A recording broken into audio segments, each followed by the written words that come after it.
Each of us all across this great land has a stake in maintaining and improving environmental quality. Clean air and clean water, the wise use of our land, the protection of wildlife and natural beauty, parks for all to enjoy.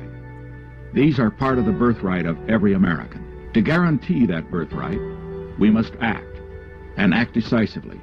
The Endangered Species Act, signed by President Richard Nixon, turned 50 years old in December, marking half a century of federal management and protection of specific species that are experiencing unprecedented decline. Daily Interlake reporter Kate Heston is bringing you a 4-part series on the ESA, taking a comprehensive look at the species most at risk in northwest Montana, how the legal process outlined in the law has helped some bounce back from near extinction, and what it means when the lines between federal and state protections for animals becomes blurred. In our first story, we're going over the top species of concern in Montana. These are animals not listed in the ESA, but are species with little known information about them whose habitats are at risk. The suckly cuckoo and bog lemming are among the 86 designated species of concern that can be found in Flathead County, along with the northern alligator lizard, black swift, mayfly, trumpeter swan, and the northern leopard frog. These listed animals are experiencing declining population trends, threatened habitats, or poor distribution. Kept by the Montana Natural Heritage Program, alongside Montana Fish, Wildlife, and Parks, the Species of Concern list aims to provide a basis for proactive conservation to prevent a species from becoming threatened or, worse, endangered. There is no need for a species to be listed under the Endangered Species Act if we work together beforehand and do it proactively. If we mitigate the impacts to the species on each and every project, there is no need for a species to be listed. According to Bryce Maxwell, program coordinator of the Montana Natural Heritage Program, the database is one way to ensure species do not become unnecessarily rarer. The Endangered Species Act, signed by President Richard Nixon, turned 50 years old in December, marking half a century of federal management and protection of specific species that are experiencing unprecedented declines.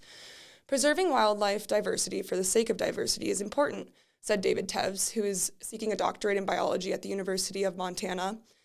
Tevs is a few months into a years-long research program focused on northern alligator lizards and western skinks, both of which are on the state's species of concern list. Tevs said there is a general lack of data on these reptiles. So wildlife diversity for the sake of diversity. So just maintaining, our wild habitats and our species, keeping them safe, things like that. One of the biggest reasons I think from a practical value that is important is all that we can learn from wildlife and all that it's done for advancement of humankind, things like that. I think there isn't too much work I'm aware of on northern alligator lizards and western skinks and how that has impacted human development. I think another area, again, because I like my creepy crawlies, I like my lizards, my snakes, things like that. If we're getting rid of a lot of these species without properly studying them, or if they go extinct, there's a lot of missed research opportunities and ways that we could help human society. So for example, snake venom, there's been enormous amount of medical breakthroughs that come from snake venom or lizard venoms. For example, things like Gila monsters are one of the only venomous lizards in the world. And there have been a lot of, I think it's diabetes medication. I could be wrong on the specific medication. There's been a lot of medications that have come from reptile venom and us studying the chemical properties of that venom and how it interacts with the body as well. Interesting. Yeah. So there's lots to maybe be figured out that we don't know right now. And if we're, species are dying, or for example, if species are going extinct that we've never even discovered before, we could be missing out on these really beneficial opportunities. Why, from a conservation aspect, should we care about preventing these federally listed species, or I guess state species, from being endangered or extinct? Yeah, so there's, I think, one of the biggest reasons that we should be preserving these species is kind of the snowball effect of there's a lot of species that interact with one another, species that are dependent on another species to exist in the wild. Again, pulling from other areas that I've worked in, I spent a lot of time doing tortoise conservation in Florida. And so these tortoises, big burrows, and so a lot of animals in the Southeast use these tortoise burrows as a home for like an overwintering ground or to get away from the heat of the summer. I think the last count was there is over 300 species that use these tortoise burrows. And so the species in particular is a gopher tortoise. And I'm pretty sure it was just is not listed on the ESA. I know there's work to put it on the ESA, but it's been kind of a difficult issue. Yeah, I'm sure. Obviously, if there's so many animals that are dependent on the burrows, or how one species manipulates the environment to help another one, maybe whether it's directly or indirectly, the snowball effect could have large consequences that we can't even predict at this point. Yeah, no, it's a super great point, is that everything's connected at the end of the day. And so if you take one factor out, you might be impacting something in a much larger way than you might have anticipated, first and foremost. Exactly. The northern alligator lizard gets its name from its bone-reinforced scales on its back, like the common alligator, although their tiny teeth don't resemble their namesake.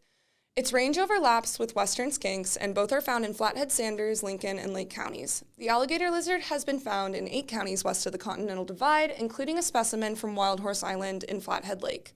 There's not a lot of lizards this far north, so having 2 in the same area is a really good way to study what sort of adaptation is needed to live this far north, Tevs said. The lizards like to stay in cooler areas, specifically with streams and riparian forests. It's common for them to be under down logs and rocks or a pile of leaves and needles, but they normally stick close to water. Tevs' study focuses on that phenomenon. One concern about the species is that as water sources change and habitat degradation takes place, the already uncommon lizard could decline at a concerning rate. Continued human expansion and growth could also encroach on their habitat. High-latitude, cold-adapted lizards are pretty rare, Tevs said, making these species worth preserving. There are only a handful of lizard species in Montana, and 2 of them are right here. If we were to lose those 2, that would be a blow for Montana, he said. Losing a species affects the ecosystem as a whole, Tevs said, which is why studying and monitoring them from lizards to mammals to birds is important. The Montana legislature established the Heritage Program in 1985, partly in response to some of the information needs associated with the Endangered Species Act. The data was not meant to be regulatory, said Maxwell with the Heritage Program. Having these databases is a way of providing information to resource managers. It's kind of a look before you leap. Also on the list is the black swift, a dark, small bird with unique needs, according to Dan Casey, an ornithologist and longtime member of Flathead Audubon. One of the many avians on Montana's species of concern list, they live behind waterfalls or on wet cliff areas in high elevations, only giving birth to 1 young a year. Some birds have very unique lifestyles, Casey said. Reduced water flow, decreased snowpack, and increased recreational use in areas where the birds nest are reasons for concern, according to the Montana Field Guide. Montana Partners in Flight, part of a national group focused on land bird preservation, put together a monitoring program for the birds in the early 2000s. They started monitoring waterfalls that could have nests, finding more and more spots where they were living. Some nests were discovered in Haystack Creek and McDonald Creek in Glacier National Park. Throughout the program, which Casey is a part of, scientists have found more swifts and discovered that the Glacier Waterton ecosystem is incredibly important for the birds. Because they're relying on waterfalls and higher elevation, there's a real concern with climate change and water cycles changing, he said. The flammulated owl is another bird on the species of concern list, specifically found in the Flathead and Lolo National Forests. The owl requires older stands of ponderosa pine and Douglas fir trees, often found in snags and woodpecker cavities. Casey said much of their habitat has been lost due to forest management. The fact of the matter is that part of a healthy forest is having dead and dying trees, especially for those birds that need cavities. The decline of common birds is telling us that things are awry. Right now, because of climate change especially, there are disruptions. The birds are 2 of just thousands of animals that the Montana National Heritage Program monitors. According to Maxwell, from subdivisions to parking lots to timber sales, it's important to constantly ask what humanity can do to mitigate human-imposed impacts. Tracking the status of species of concern can help inform better decisions moving forward. The big thing that's worth hammering home is that people should obviously don't expect the general public to go out and memorize the Montana species of concern list.